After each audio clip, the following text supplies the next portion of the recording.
So today I'm fixing my KTM 690 Enduro auxiliary fuel tank. I've had a series of cracks on it around this bolt hole.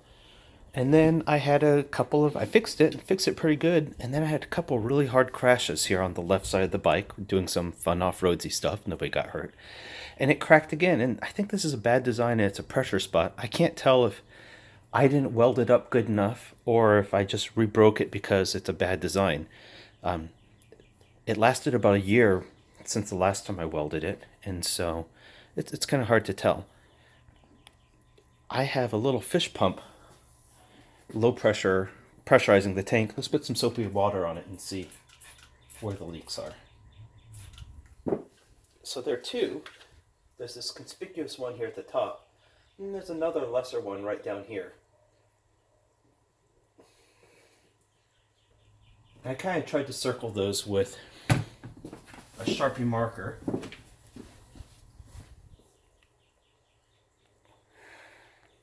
Zoom back out here. So when I do the plastic welding, there are a couple important things. Temperature management, of course, is very important.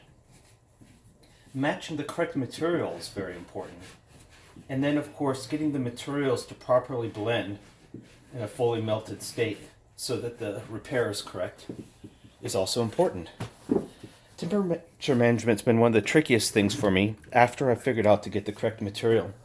I happen to have some correct matching low density polyurethane, LDPE. High density polyurethane is a little bit more common, but I happen to know this one is low density because I spoke with the manufacturer and got some materials information before I started doing this repair. When I fix these, I use two tools. I have a standard 60-watt soldering iron, and then I use this Harbor Freight. It's a heat gun designed for plastic welding, and I will preheat the materials and then use the soldering iron here to do the actual repair. But once the materials are heated up, it's a little bit softer and it's much easier to work with everything. So here we go.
I can see this is softening up now,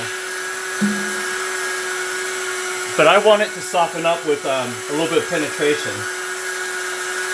So I don't want to cook it too fast. I want to get the heat transferred all the way through the material.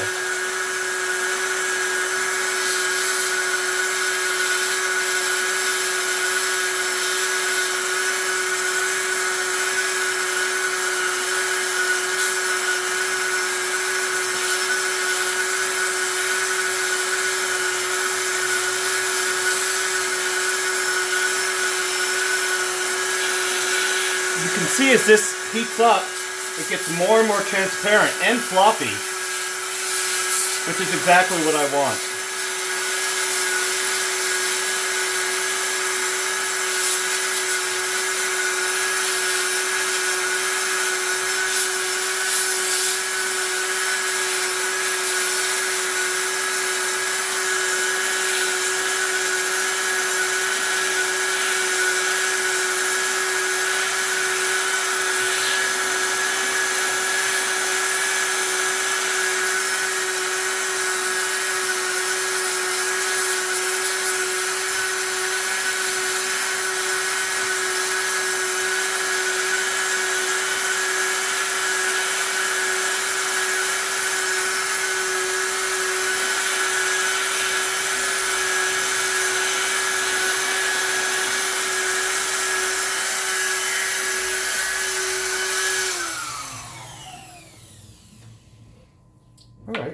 good start.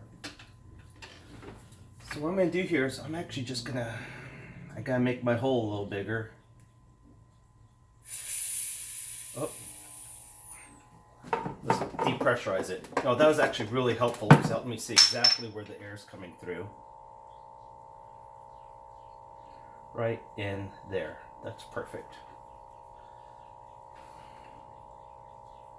So I had the gas tank pressurized with an aquarium, low pressure aquarium air pump to make those bubbles earlier, and I forgot to turn off the air. But as I punctured this, it revealed where the hole was with the little detail, because I had some apparently a little bit of material covering up the actual hole, which is right through here. Let's get this nice and warm, and then just feed that in.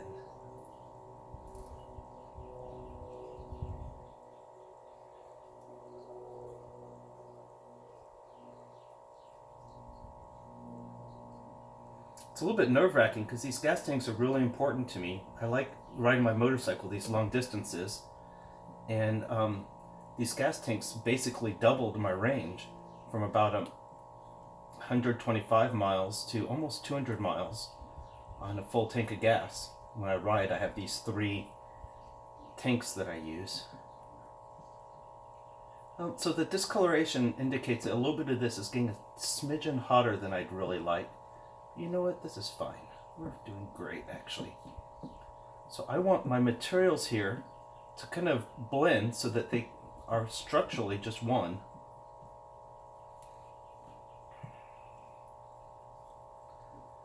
Now I'm going to build that up just a smidgen bit.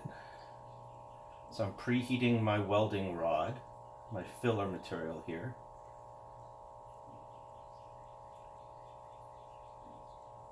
The bigger piece has a little bit more thermal ballast, and so it's not going to change temperature quite as fast. This is getting nice and clear and kind of floppy here. Just plop that bad boy down. Try to get in there. Awesome.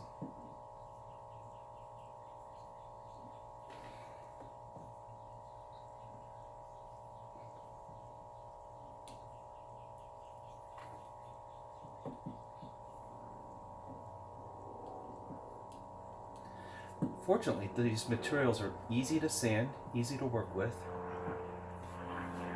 I'm not blocking the camera.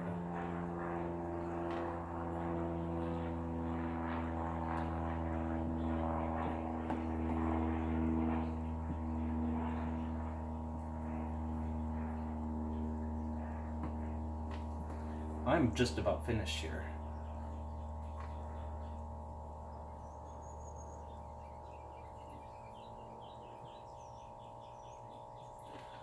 I'm very happy with that, to be totally honest. Very happy.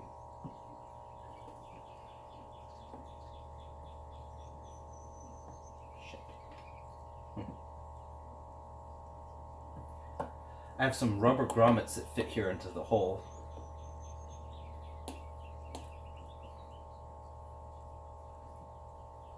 Okay, just about time to stop here. Sometimes with these types of repairs, the hardest thing to do is simply knowing when to stop doing the fixing. Licking my thumb here just a little bit. This is hot, but it's not like so hot I can't touch it.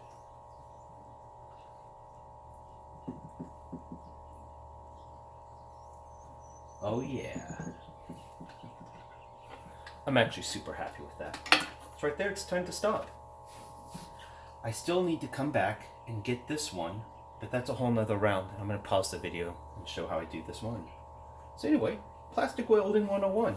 Maybe I'll help my friends fix some of their stuff. Thanks for watching.